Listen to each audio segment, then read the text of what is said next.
السلام عليكم. تحياتي لحضراتكم وتحياتي لكل الأحرار والشرفاء، تحياتي لكل القابضين على كلمة الحق في زمن قل فيه الرجال وعز فيه أهل الحق. القمة العربية أو العبرية، قمة المعاطف والدهلات، قمة الطراطير والهلاهيل، القمة اللي ما قدرتش حتى تطلع بأي شيء مقبول، مش بس لدى أمريكا والإدارة الأمريكية وترامب، لا، دي حتى ما قدرتش ترضي ناس أو تقنع ناس عرب أو قادة هنصنفهم ما بين خونة وما بين متآمرين. خونة للقضية الفلسطينية، متآمرين على القضية الفلسطينية برضه. مش قادر أقول على النظام المصري لأن هو النظام المصري شريك ليهم.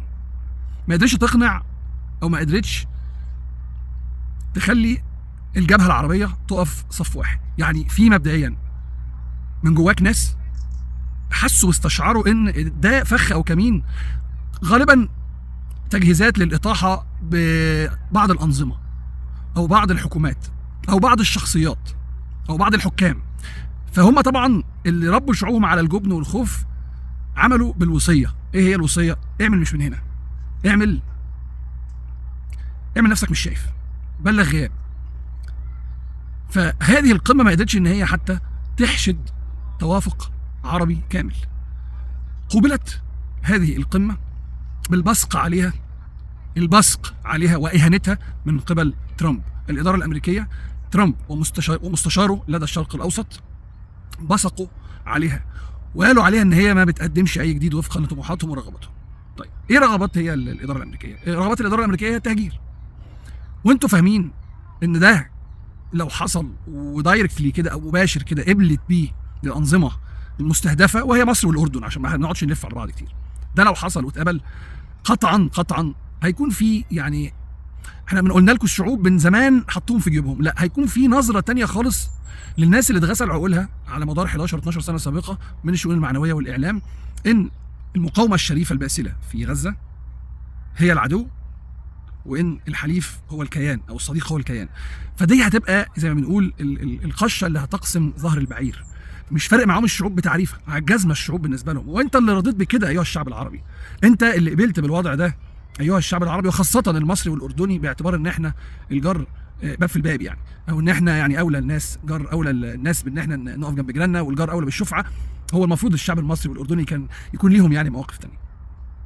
الإدارة الأمريكية بصقت على القمة اللي هي تقريبا بتاعت الطراطير، قمة الانبطاح، قمة الضعف اللي حصلت او قاعد الضعف اللي حصل، دي ما تسماش قمة نهائي. كل ما صدر عن هذه القمة اترفض تماما. وده يثبت لك حاجة واحدة، ان مهما قدمت فروض الولاء والطاعة وانبطحت عشان ترضي هؤلاء الأسياد، فانت في النهاية هيداس عليك. يعني لو اصطدمت مصالحك بمصالحه لازم هيدوس عليك، قطعا هيدوس عليك.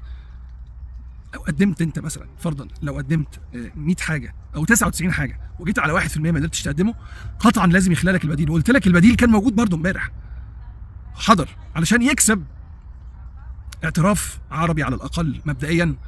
ودي اهدافه، ان هو واحد عليه عقوبات، اتى من خلفيه وجماعات انتوا عارفينها كويس جدا تصنيفها ايه دوليا.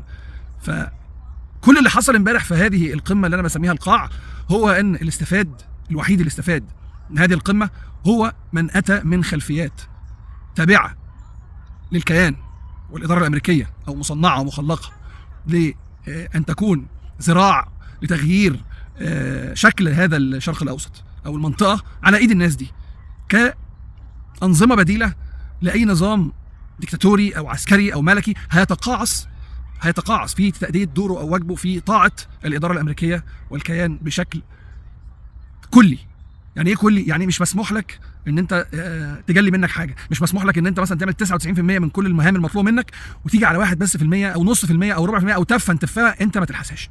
انت بعد ما قلعت كل حاجه هتلحس كل حاجه، هنتف عليك اي حاجه تلحسها. ف ده درس بيقول في النظام العالمي اللي هي طبعا الاداره الامريكيه والكيان بيتحكموا فيه بشكل كبير جدا او يمكن كلي، لكل الأنظمة اللي عايزة تجرب التجربة السورية أو اللي ممكن يحصل فيها زي سوريا. احنا قادرين نقلب الترابيزة عليكم وانتوا مالكوش ظهير شعبي أو مالكوش أي حضانة شعبية. عايزين تجربوا؟ اتفضلوا.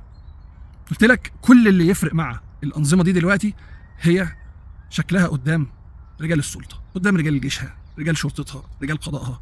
في حاجات حصلت كتير تبين للاعمى قطعا ان في خيانه، حصل، ولكن دي انت بتشركه هو شخصيا رجل السلطه. انت بتقول له، انت دلوقتي بتقول له يا اما افتح المعبر سواء في مصر او في الاردن او في سوريا او في لبنان، دول الجوار، ودخل اخوك الفلسطيني عشان نصفي القضيه زي ما ترامب والاداره الامريكيه والكيان عايز واحلامهم عايزين، وسموتريتش وبن غفير ونتنياهو وكل الاسماء اللي انتوا عارفينها، يعني مجرمين الحرب دول. يا اما اتفضح قدام رجالتك اللي انت عشت قدامهم بتقول ان احنا كنا ايد مع بعض واحده بنكافح الارهاب، واحنا كنا ايد مع بعض واحده بنكافح الهجره غير الشرعيه، والنهارده انت بتؤمر انك تقبل هجره غير شرعيه. دي غير شرعيه، دي هجره يعني بتطهر بيها قضيه او بتصفي بيها قضيه او انت بتخلص بيها على وجود شعب على ارضه. في نفس الوقت انت بتستخدم رجل السلطه ده علشان حاجه من الاثنين، يا اما يفتح المعبر قلت لك ويستقبل اخواته وهو شاف بعينيه ان قياداته بتساعد في تصفيه القضيه دي، يعني انت لا في وطنيه ولا عروبه ولا اي حاجه. والحاجه الثانيه او النموذج الثاني اللي عايزه بقى الاداره الامريكيه دلوقتي او اللي بتسعى له تحديدا بقى اكتر من الاداره الامريكيه، قيادات الكيان والكيان نفسه، هو انك تحل محل جيش الاحتلال اللي كل على عينه وكل على قفاه وخرج من غزه.